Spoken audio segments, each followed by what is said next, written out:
hear me? Is that like a good place to have that enough? First, let me just say I'm really honored to be with you, and it was great to walk in here tonight and see what felt like old friends, a community, because you are part of our community at Northwestern. I know some of you are at RIC, and I am certain if Beth Reese or one of the chaplains from there were here, they would say the same thing. So thank you for letting me be with you. And let me just start off by saying I so appreciate what you do. We, the regular chaplains at Northwestern, appreciate what you do. And I'll talk a little bit more about why that is. But just know that we want to say thank you, thank you, thank you. Your ministry is invaluable, and we cannot do what you do. So I'm going to talk today a little bit out of my experience as a hospice and oncology chaplain, so really some of the issues that come up that are harder, people with life-threatening illness, new diagnoses, recurrent disease, what do you do when they bring up the big hard questions? I actually think it has much wider appeal or much wider application for wherever you're working. Because I think the bottom line is the question, what do patients really need from us? And the truth is, what they need from all of us, from any minister that walks in their room, is to know that God is present with them on their journey, wherever it may find them and wherever it may lead. An interesting aside, there was a study done recently asking patients what they expected from chaplains and ministers. Whole long list, you know, graph, bar graph, all these things. What do you think was at the top of their list? Sincerity. Care. Close. Presence. To make God's presence felt. Second was to feel heard, to be listened to. It wasn't that they needed people to pray with them so much. Maybe that's a way to make God's presence felt. Or that they needed us to cheer them up, or that they needed us to, you know, figure out where they were going when they were released from the hospital, or even bringing the sacraments to them. It was that we, all of us, are here primarily when someone's in the hospital to make God's presence felt through our presence. So I want to talk a little bit, before I go into the challenges that come up with in the end-of-life care with life-threatening illness, about how we do that. Because I think that that is really what makes any interaction we have effective, but especially those when there are hard things coming up. We, the regular chaplains, are often jealous of you guys, believe it or not, because you, in the sacrament of communion, bring God's real presence. Think about it. If you really believe this is God's real presence, as you do, when you walk in the room, you bring that to people, tangible, concrete, right there, right? You also bring the body of Christ, community. Right? People are lonely. They're feeling isolated from their church, from their community. You bring connection with church and tradition. Everything else is up for grabs. They don't know what's going to happen. But for generations upon generations upon generations, and around the world today, in all places, people are receiving the Eucharist. This is happening. So just think again about the solid foundation, the body of Christ, and the sacrament that you bring. And I would just like to say, you are sacrament when you walk in the room. You bring sacrament, and your visit is sacrament. Truly, it is communion. It is God's presence. And that is enough. I'd like to say it is everything. So I say that because it seems to me that in the face of illness you can't cure, when there are difficult emotions you can't take away, when you don't have the right words to say, we all struggle with that, return to what it is that you are there bringing, the most important thing. Just return to that. And that's why I love this Romero prayer, and I'll just read one line again from the prayer. We cannot do everything, and there is a sense of liberation in realizing that. This enables us to do something and to do it very well. Do that piece very well, and hopefully we'll give you some tips today about how to do the rest a little bit better, feel a little bit more comfortable. But again, come back to what it is that is foundational here, and please do not underestimate the difference it makes to Catholics. So that said, visits obviously entail more than giving the host, right? You walk in a room. So how do we all help convey to patients and families that God is with them on their journey, wherever it may find them and wherever it may go? And I've given you a couple handouts. The first one has Jeannie's tips, as it were. And I'm not going to go along in order here, but these will come up. I put these together so you'd have something to take home. Oh, what was it she said that I could use to respond to blah, blah, blah? The first thing that I would say is avoid assumptions when you walk into a room. And what I want to say about it is that you don't know when you walk in the room whether the person's a good or a bad Catholic, whatever that means, what communion means or doesn't mean to them. Are they angry at God or are they feeling close? Are they hopeful about their illness or did they just get bad news? Are they weary or renewed? Who's family to them? Are those relationships strained or intact? Are they praying for a miracle or are they ready to die, to be with God? Are they beaten down by pain or are they excited about their upcoming discharge, getting out of the hospital finally? You have no idea. We have a little more because sometimes we get paged and they say, can you come? So-and-so just learned that their cancer's back. But you guys, because of HIPAA, I mean, you frankly have no idea, right, when you walk in the room, what you're going to find. So put all assumptions aside when you walk in the room. And I have a little trick that I do, I want to invite you to do. You have to clean your hands outside the room, right? As you do that, pray a little prayer. This one I've given you, or another one. Lord, wash me clean of all my assumptions about who this patient or family is and what they need. Let me see them as your child and make your presence felt in the sacrament of my visit. Again, a ritual of cleaning. So that's about them and what you might think they are, who they are, blah, blah, blah. The next piece, getting rid of your own agenda, is about you. How do you kind of empty yourself of stuff that you are bringing in, assumptions and things that you think you need to accomplish or do, so that you can really be present to where they are when you meet them, because that's what it's all about.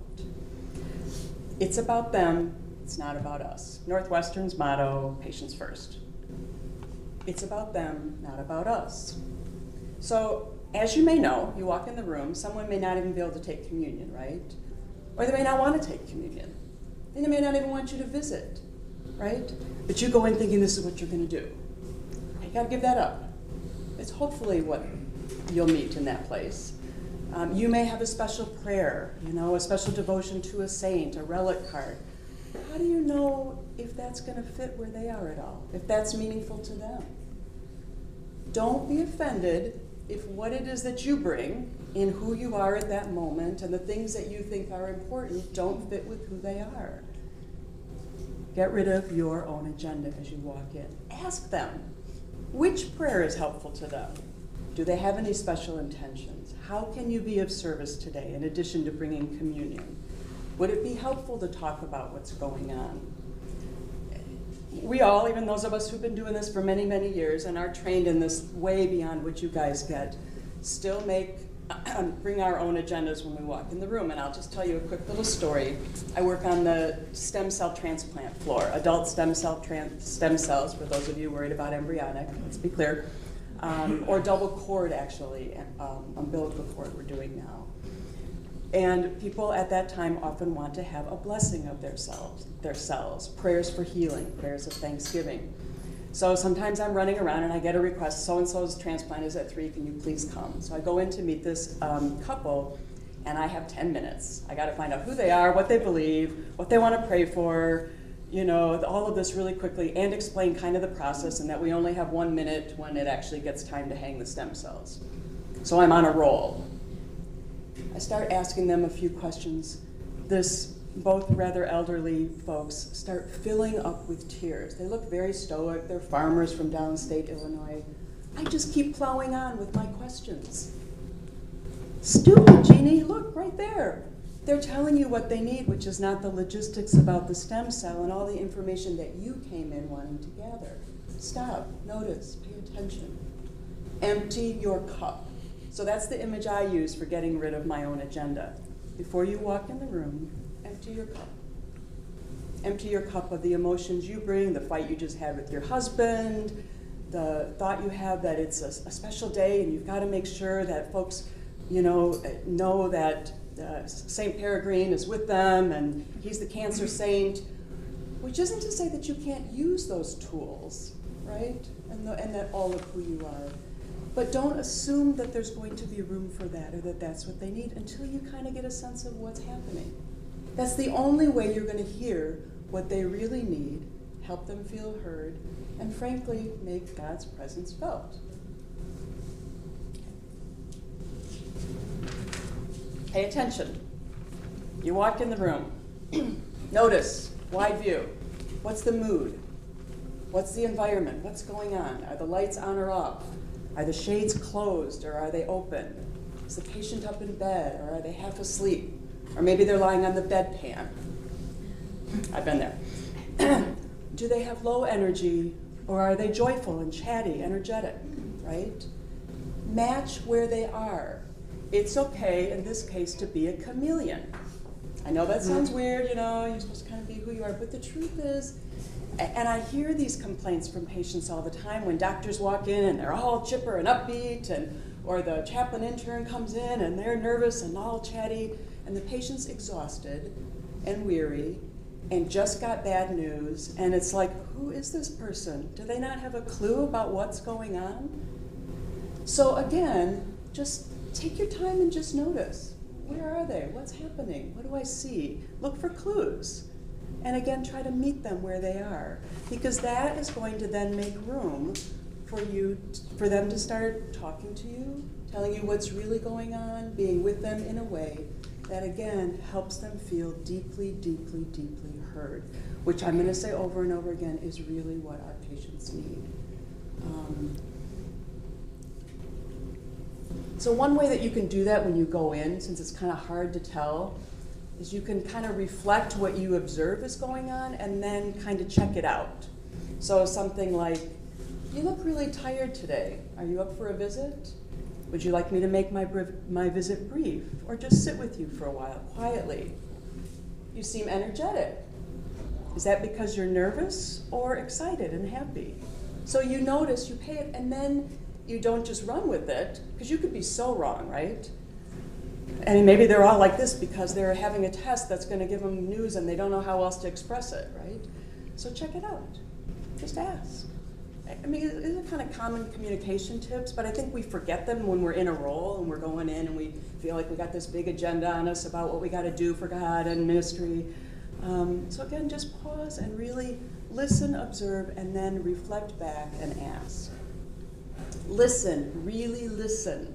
Resist the need to fix things, give advice, and make it better.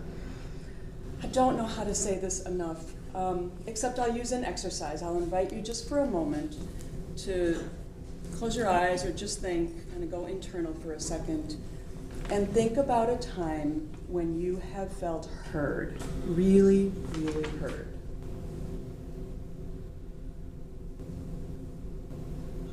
What was it that helped? What did the person do with their body, with their language, with their response to you, with their timing of talking, with their use of silence, with their tears? What did they say that helped you feel heard? Who do you go to when you really need to vent and feel heard? Flip side is, what kinds of things do others say or do that don't help you feel heard?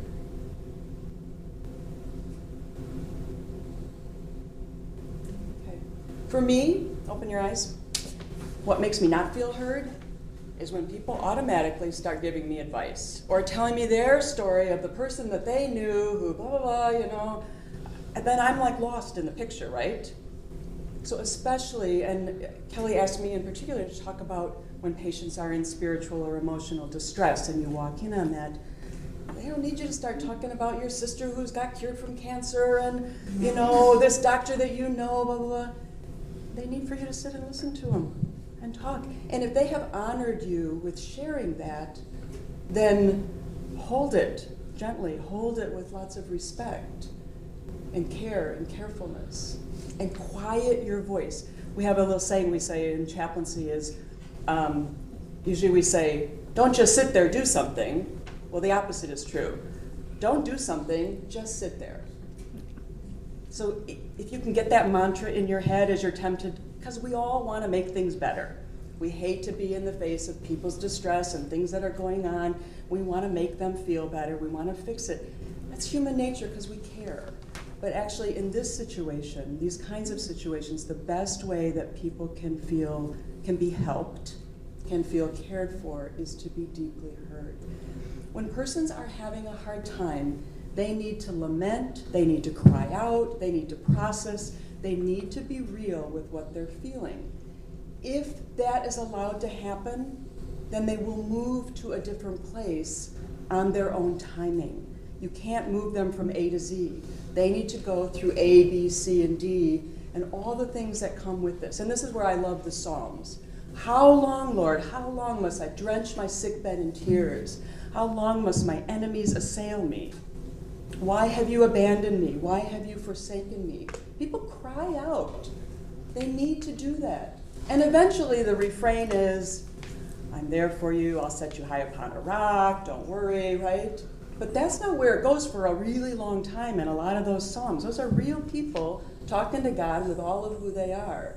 So if you're bringing God in, right, and you're somehow representing the big guy or gal or whoever it is, right, then you also need to give them that space to do that. Don't short circuit their process. It's not fair to them. They need to go through it on their own. And I know it's hard. I actually use images sometimes to help me sit and be quiet. And one of the images that I use is Mary at the cross of Jesus. Sitting vigil there for however long that was, right? Watching her son suffer. Staying present. Not leaving, not running away, not being able to take him down, but being there present. So find an image or something that gives you that staying power, right? So you can be there and be present and not jump in and feel like you have to rescue. Please don't be a cheerleader unless the person asks you for that. And sometimes they'll want you to be that, right? You can tell that's what they really want. So tricks about reflective listening I put on your sheet. And again, it's a way of when you need to respond and engage with the person but not fix it, what can you say? Again, some of you are really good at this already, and for others of us it's more of a struggle because we are doers. We like to make things happen, get it all, solve the problems. What I hear you saying is X, is that you're weary. Is that right? Tell me more about that. Get people talking about what's going on.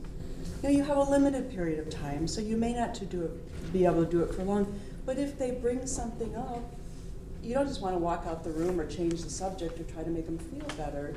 Give them some time by saying things, we call them chasers. Tell me more. I hear you're suffering. I'm here with you. Do you want to tell me more about what's going on? It's simple things, believe it or not. Instead of saying, it's going to be all right, honey, don't worry, right? Which is our temptation. And of course, I'm sorry that you're suffering, but I'm here for you. I'll continue to hold you in my prayers. I want you to know that God is here with you too.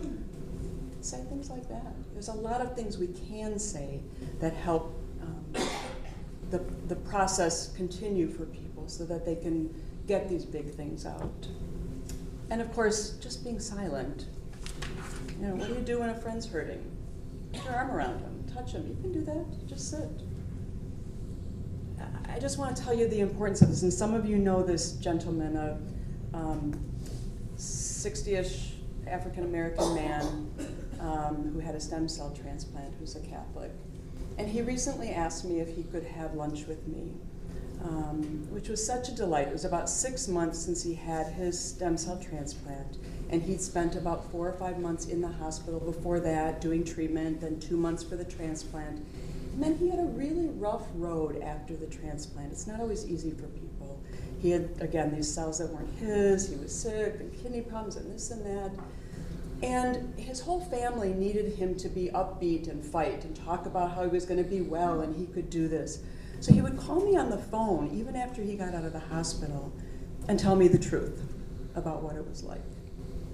Just tell me the truth. This is so hard. I never knew it would be like this. I don't know what I was thinking. Why did I do this? I'm never going to be well. I just want to give up. People can't always tell their family these things, and so they tell strangers like us. But we need to be able to not be like their family and try to just dismiss it. Oh, don't feel that way. Don't give up. You'll be okay. He was so grateful, and what he said to me was, you were the only person during this time that I could really talk to about how hard it was. And what it enabled him to do was not give up, but actually to find energy to keep going. And he's now much better, and he's doing great, and he took me out for lunch. So again, to trust that this process happens, and back to the Romero poem, or prayer, that again, it's not all in our hands, but we can start and help wherever we meet people move the process along. Am I connecting with you? Yes. No? Very good. So closely on the heels of that is don't give theological answers to cries of the Spirit. And what I mean by that is this. I'm just going to tell you another story. I love to tell stories.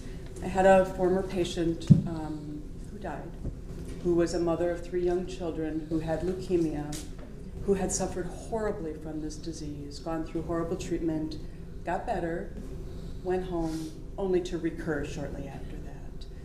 And the treatment that she had was causing her incredible suffering. I mean, I cannot tell you what her suffering was like. And she was a member of an evangelical church, Willow Creek, way out, very faithful woman, had this really, really just strong faith, always had throughout this whole process. But when she came back in, after she'd recurred, I walked in her room and she said to me, "Jeannie, why does God hate me so much?" What do you say to that? What I was tempted to say was, oh, God is a God of love, he doesn't hate you, right? To go up here and speak theology, instead of hearing her on the level where she was actually talking, which was, this is so incredibly hard, I am suffering so much, I feel like God must be punishing me, he must hate me. And so my response, after I checked myself from saying what I knew I shouldn't say, but believe deeply that God is a God of love, he didn't want her to suffer, he didn't hate her, he was here, oh, Marlene, don't feel that way. But instead of saying all that, I asked her, I think I said something like, oh my goodness, Marlene, my heart just breaks for you to feel that you must be in such anguish. Tell me more about what's going on, right? I didn't tell her about God's love. Now, eventually she got back to God's love. But again, it's about hearing that deep thing. And one of the things that we like to do is spout theology. 2 Catholics, right? You're all Catholics. You go in to see people. Well, you can tell people what the Catholic Church believes or speak theology. But it moves them, as I say, from their heart, which is where in their soul, pain and anguish, to their head, which disconnects them. Suddenly you're up here saying, oh, why do people suffer? The theological thing you're going to go to on suffering, right? What are all these theories and what do people believe? And instead of being with people in that place where they need you to be. So, next, kind of closely on the heels of this, although I think these are ones that we don't notice that we do, but we want to do all the time, is avoid well-intentioned comments and religious platitudes. By that I mean things like this. Don't worry, it's going to be okay.